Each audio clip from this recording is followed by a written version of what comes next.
তোমাকে জানিয়ে দিলাম। চারদিকে চলছে ঢালিউড কিং শাকিব খানের তুফান সিনেমার ঝড়, যেটি কোরবানির ঈদে মুক্তি পাচ্ছে প্রেক্ষাগৃহে। তুফানের তুফানি পরিবেশের মধ্যেই তৈরি হয়েছে নতুন গুঞ্জন। নতুন সিনেমার শুটিং শুরু করতে যাচ্ছেন শাকিব খান। ঘনিষ্ঠ সূত্রের বরাত দিয়ে দেশের সংবাদ মাধ্যম জানাচ্ছে, নতুন সিনেমাটির নাম বরবাদ। আরও চমকপ্রদ খবর হচ্ছে, ছবিটিতে অভিনয় করতে দেখা যাবে শাকিবের প্রিয়তমা সিনেমার অভিনেত্রী ইদিকা পালকে।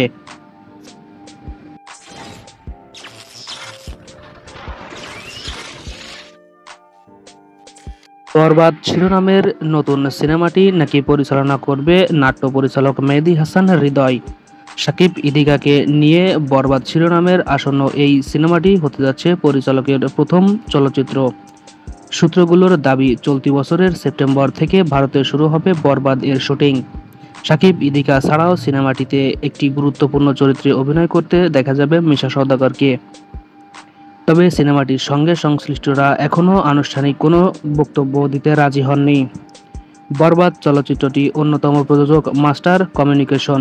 2023 সালে মুক্তি পায় তরুণ পরিচালক হিমেল আশা পরিচালিত সিনেমা প্রিয়তমা।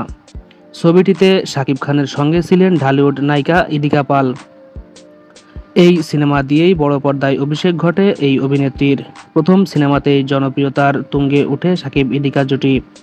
বর্তমানে বাংলাদেশের কবি নামে এক সিনেমায় শরীফুল রাজের বিপরীতে অভিনয় করেছেন এই অভিনেত্রী।